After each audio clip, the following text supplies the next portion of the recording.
The last NASL games of 2012 could be right here. They are right here for one of these players. In the bottom left-hand position, we have Liquid Zenio as the purple Zerg. He's down 1-0 against this mammoth of a player. It is Gamania Sen, who not only is up 1-0, but also finished 4th place at the recent BWC. What is BWC? It's not Brood War Clan League. It's not barbecue, Western culture. It's Blizzard World. What does this see? Why can't I think of it now? Championship, that's right. God, I completely blanked. It's the Battle.net World Championship. It's the Battle.net World Championship. Yes. That's right. No worries, Andre. God, I am not on my A game right now. It's okay, Sen is, and that's all that matters. Exactly. Sen, if he wins this, he would go on to, well, he has one of the highest wildcard Wait, is it seeds. really Battle.net World Championship? Yes. That's crazy. I thought it was You thought Blizzard it was World Blizzard? Championship. No, it's I've been saying Battle.net. Blizzard World Championship this whole time. Really? I could use it, right? Man, I mean, it's BWC. That's what they. I mean, Yeah. it confused me for a while because I remember my friend was one of my friends was saying, yeah, I'm gonna go to BWC, and I'm like, that's great. I'm so happy for you. What's BWC? Yeah, because this whole time we're calling it WCS. Yeah, WCS. WCS Sweden, WCS USA, North America, WCS Europe, and it's like I'm going to BWC. I'm like, is that like ESWC? But yeah, and I'm like, is that like it's like the brotherly league of the ESWC? Like, I don't know. I had no idea, but The more you know. yeah, now I know. Maybe it's like Lowly has a league like the Belarusian World Championship. It could have been. Lowly would have won that. Lowly would have won it too. Hey, Lowly got to the top 16, and Hey. he is in the top 16 players of the world. He could go on Brush's shoulders off, because he is pimps too. That's true.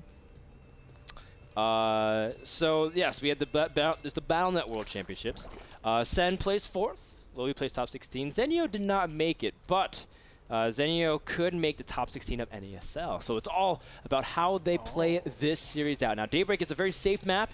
It's an awesome map for Zenio's choice, just because Zenio loves that roach style, and he's most safe against kind of early pressures. Zenio can be aggressive, but he's a general macro player. And I like to see Zenio when he's at his best, when he's counterattacking with roaches everywhere. Just to let you know, Sen and Zenio both finished top 16 for NASL group stages. So they already, to some extent, really accomplished a lot, but they really have to bring it home over here in the wildcards and in the playoffs. Sen, unfortunately, had a couple of losses. I think a couple of walkovers as well. Yeah, I don't know if Sen would have actually went to the wildcards if he played the Muslim. If he took one map off of him, I think. Does he qualify? I think so. Whoa. I think he would have actually. I think. Oh no! It depended on how. Well, okay, because the Muslim went 7-1 because he beat Sen in a walkover. But if he won that series, then the Muslim would have been 6-2. Sen would have been 7-1. Sen would have had a playoff spot, and the Muslim would have been the other way around. So it could have. I mean, anything could have changed if Sen showed up to the match, but instead the Muslim does end up going to our top 16 directly, which I'm very happy about. The Muslim wrote a nice post about his journey through improving himself mentally as well as his playing schedule. Oh yeah, I love that.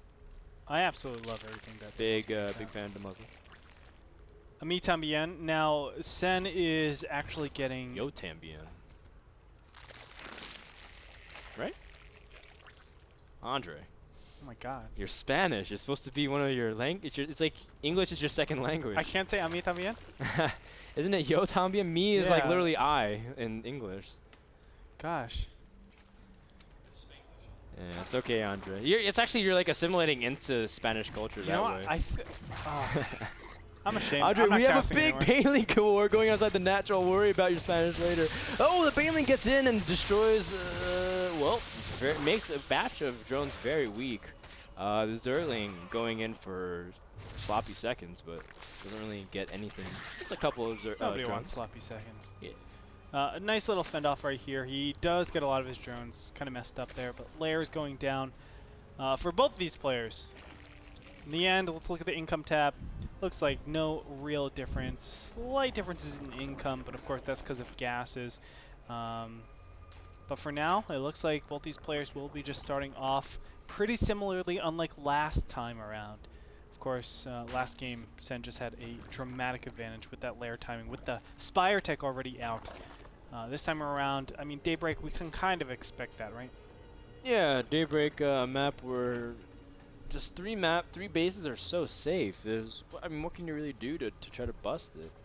It's really tough because you put yourself so close to your opponent's natural, well, not necessarily close, but you put yourself so far forth that the escape path is really tough. You can kind of defend all the points too when you get that fourth base. It's such a long distance.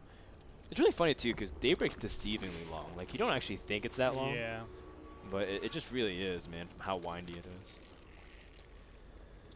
That's true, and we're going to see some Baneling Zergling action going down at this third base. You can see Banelings are already set up over here, a long, treacherous walk. I love this, just trading out 2 for 2. Roaches are going to get over here, but I don't think it's enough Roaches to actually ward off all of these Zerglings from denying this third base. There it is, canceled. He doesn't actually take out the drone, but that's fine. Just canceling that is good enough. Now, is there going to be counter pressure? I'm going to say no, but Zenio, again, now is behind. It's really unfortunate. Because this third base of Sen's is going to be up much longer. If Zenio just committed a round of units rather than committing drones, I don't even think he committed drones. I don't know where Sen got those units from. But if he defended that, I think he would have been way, way far ahead. It's just unfortunate. Now I feel like Sen is just going to receive this pretty easily. Glittering Constitution finishing for both these players, +1, same thing. But now the defensive positioning favors Sen. Well, it could be we'll hold that thought. The Zerglings are attacking the third base, and I thought they might be racing against the clock, but it chooses instead to withdraw, trying to bait the Zerglings into the Banelings. Very nice job. Sen's going to use this notion to go ahead and counterattack the third base of Zenio. Doesn't want to even bother confronting that army. Yeah, he says, wow, that's such a small amount of units. That means you had to split your army. You have half your army in your main, half of it at the third base. Let me go ahead and take advantage of this. So he's going to go right on in. I think he's just going to kill him here. Zenio not in a good spot. He could lose a Roach Warren too, and that's going to hold his production greatly. But just being segregated, how can he actually join up? These Roaches and Zerglings are going to get picked up so fast. He moves in to the natural, kills the Queen, which is so very important. And now he's at the drone line, Frodan. The Roaches that are popping are immediately getting picked off too. More Roaches coming in from Sen. Oh, Zenio left too big of an opening. You're right, Andre. I didn't think he was actually going to be able to just straight up kill him, but he's in a really nice spot to just jump so far ahead. That is absolutely crazy. Four Banelings are going to crash through. And there it is. GG. That was Sen takes game number 2 and goes up 2-0. Right out the gate, hit the floor running. Man, Sen, this is crazy. This is like a few months ago, these guys were evenly matched as possible. And now all of a sudden, Sen's jumping far ahead. I don't know what to say. 2-0. I wouldn't be surprised if we saw a 3-0 coming into this. Sen is just dominating his opponent here at the WildCards of NASL Season 4. Beautifully done. Clutch, do you have any closing words on that match? There's nothing more to say. Sen did a great job. A great job. You know who else did a great job? Frodan did, covering the BWC with GameSpot. We want to give a quick shout out to Frodan doing a great job with his interviews. I have to say, your interview with Dustin Browder was magnanimous. It was great. It was great. It was very well done. And plus, thank you, GameSpot, one of our partners here. They are covering esports. You guys probably see a lot of articles written by Slasher and other journalists. And make sure to visit their website and say that you enjoy this stuff. It really makes a difference because it's how we are spreading esports to more of the gaming community. So thank you, GameSpot. I feel so bad for Dustin Browder because there's always like these certain words that he says that get immortalized from some sort of YouTube. Right? Right. Yes. Yeah, right. Yeah. Right. Yeah, right. That's why you guys should go to the finals, right? Right. It's really funny because in that video, it's like he inserts I could be wrong. And then he goes, right. That was cut together really well. Really well. If you guys don't know what we're talking about, there's a YouTube clip with just the amount of rights. Like the actual word time he says right. He says in the interview. We all have our isms, but Dustin Browder has his right. And Tasteless has the F well, word. he had terrible, terrible damage as well. Yeah, terrible damage was a really big thing, too. They put that in the game with General Warfield as well in the single-player campaign. Which is awesome. We're going to try to maybe have a couple guys from Blizzard definitely check out the finals. I was able to hang out with one of the community managers at Barcraft on Saturday and also one of the game producers on Friday. They gave me a really nice poster, and I said, you guys have got to come down to the finals. Yeah, I saw in our living room. It was signed by so many people. It was I got to get cool. it framed, man. Yeah, like I was like, man, this is for me. This is the best welcome back present ever. And I'm like, no. And Ken was like, no, it's clutches. I'm like, oh, okay. Yeah. Right. Well, maybe Blizzard will have some cool stuff to give away at the finals themselves. I'm sure they will. That's why you guys got to get tickets, man. Absolutely.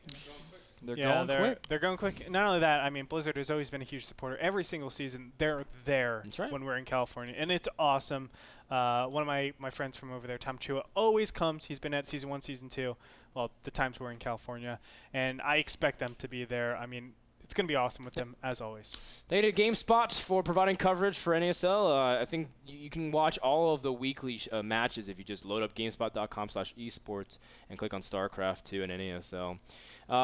We'll be back with game number 3 between Sen versus Zenio. Are we going to have another sweep, potentially between one of the strongest rivalries in NASL history? We'll find out the answer right after this.